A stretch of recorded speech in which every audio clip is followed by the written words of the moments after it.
यरौ लगई हन सीमा हो गइल शादी भई दोसर के जीमा मान जाना यरौ लगई हन सीमा हो गइल शादी भई दोसर के जीमा फोन लगइल हमें बोलइल फोन लगइल हमें बोलइल कोड आइल हम भेट बानी तो छुओ जाने कोन कोई याद हो पहले से बेगनेट बानी तो छुओ जाने कोन कोई याद हो पहले से बेगनेट बानी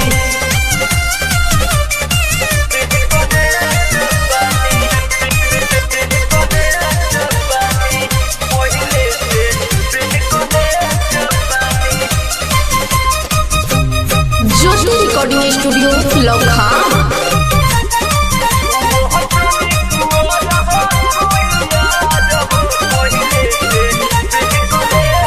मोर तू महाजा भई के पहाजा नैहर में छूट रहे नैहर में छूट रहे गई ससुरा में धैले हमें भूत रहे रोज लेके भतार हम सूत रहे नैहर से बढ़िया भैनी जननिया नैहर से बढ़िया भैनी जननिया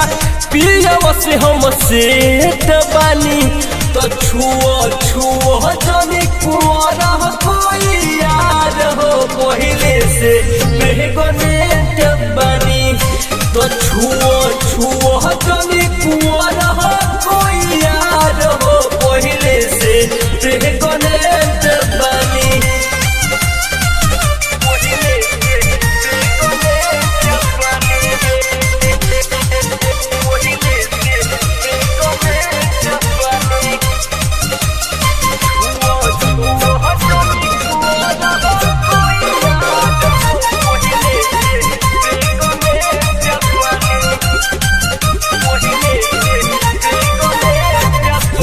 बोलो न ढेर सैया लगी मारे हो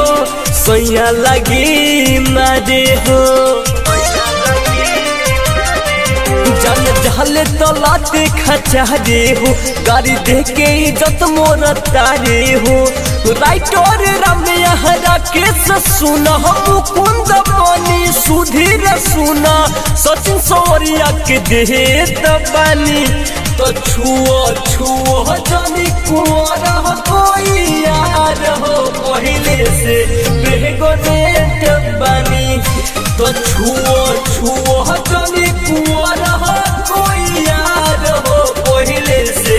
बेगनेट बानी ज्योति रिकॉर्डिंग स्टूडियो लखा।